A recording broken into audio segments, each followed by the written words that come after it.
ہر پیر کو آپ روزہ رکھتے ہیں یا رسول اللہ؟ اس روزہ رکھنے کی وجہ کیا ہے؟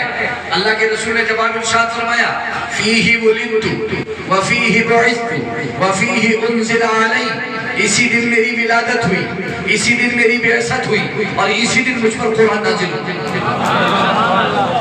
اسی دن مجھ پر تو پیر کا دن جشن ولادت کا دن ہے، پیر کا دن جشن بعثت و جشن آمد اسلام کا دن، پیر کا دن جشن نزول قرآن کا دن ہے۔ اللہ کے رسول نے تینوں باتیں ارشاد فرمائی، اسی دن میری ولادت، اسی دن اعلان نبوت بعثت، اور اسی دن مجھ پر قرآن نازل ہوتا ہے۔ سوال یہ پیدا ہوتا ہے جو ہم سے کہتے ہیں کہ ایک ہی بار تو ولادت ہوئی تھی، ہر سال کاہے کو منانے بیٹھ جاتے ہو؟ ہم کہیں گے ابھی تو 365 دن میں منا رہے ہیں، اگر ہر پیر کو منانا شروع کر دی تو کیا کرو گے؟ اللہ کے رسول تو ہر پیر کو یاد تازہ کرتے ہیں، سبحان اللہ، ابھی تو 365 دن میں ہے، تو جو ہے دل پہ بجلیاں گر گئی ہیں، جس دن ہر پیر کو منانا شروع کر دیا تو کیا ہوگا؟ ہر پیر کو منانا شروع کرا تو کیا ہوگا؟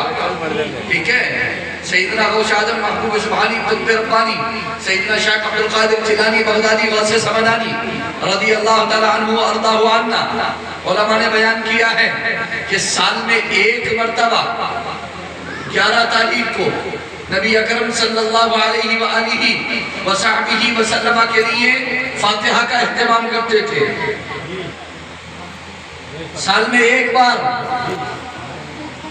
اور وہ اتنی مشہور ہوئی کہ ہر مہینے کی 11 تاریخ کو شروع ہوئی، اور پھر وہ 11ویں اتنی مشہور ہوئی تھی تو حضور کی محفل، لیکن وہ ایسی منسوب ہوئی کہ حضور کے فرزند جلیل سیدنا غوث اعظم شیخ عبدالقادر جیلانی سے منسوب ہوگی، حالانکہ وہ 12ویں کی محفل تھی جو شیخ عبدالقادر جیلانی نے بنائی تھی،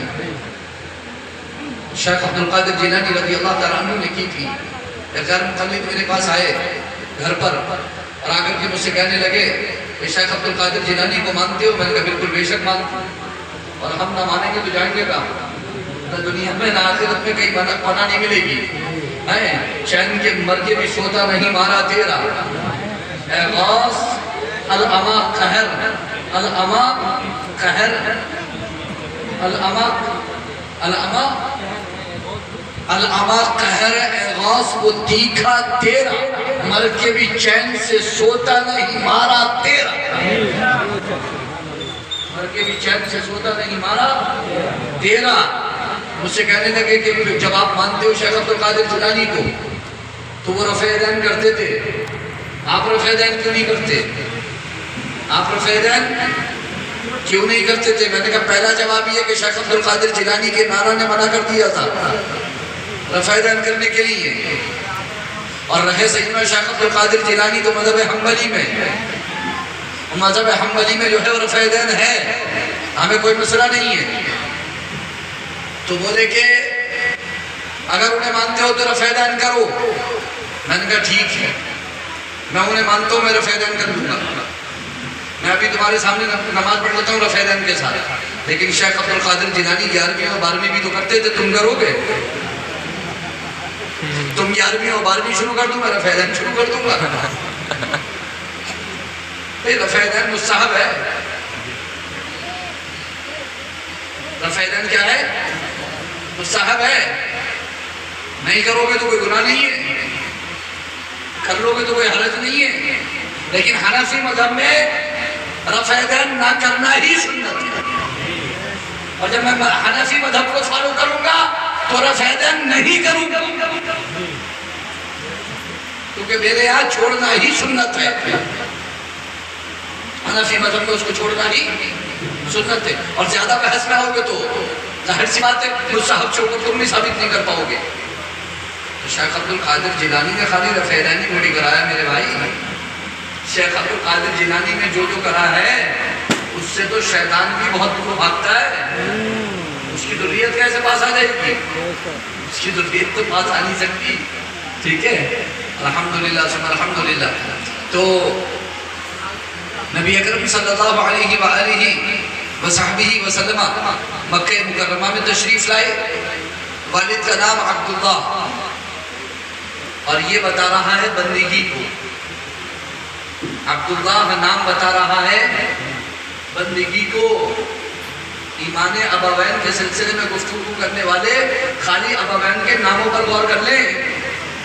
حضور کے والدین کے ایمان کے سلسلے میں گفتگو اور بحث کرنے والے خالی حضور کے والدین کے نام دیکھ لیں.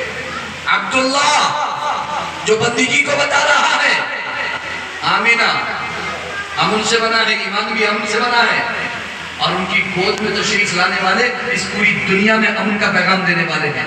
تو پیغمبر امن و امان جناب محمد رسول اللہ صلی اللہ علیہ وسلم. اور جس قبیلے میں پہنچے اپنی رضائی والدہ کے پاس، اس رضائی ماں کا نام حلیمہ، جو حلم سے بنا ہے، جو بردباری اور بزرگی کو بتا رہا ہے. اور جس قبیلے میں پہنچے وہ قبیلہ بنی سعد، اور وہ سعادت کو بتا رہا ہے، وہ سعادت کو بتا رہا ہے. نبی اکرم صلی اللہ علیہ وآلہ وسلم قبیلہ بنی سعد میں پہنچے، اور ایسی سعادت نصیب ہوئی کہ جو قحط میں مبتلا تھا، کہ جہاں پر انسان تو انسان، جانور بھی بھوک اور پیاس سے تڑپ رہے تھے، ایسے بھوکوں کی اور ایسے پیاسوں کی سیرابی بن کر جناب محمد رسول اللہ صلی اللہ علیہ وسلم شفا بن کر کے اس کا رسول صلی اللہ علیہ وسلم. حلیمہ جب بیٹے کے لیے آئی تھی مکے، تو عالم یہ تھا کہ ہر ماں اس بچے کی طرف دوڑ رہی تھی کہ جہاں سے زیادہ داد و دہیش اور مال ملنے کی امید تھی. حلیمہ کو کوئی بچہ نہیں مل پایا تھا.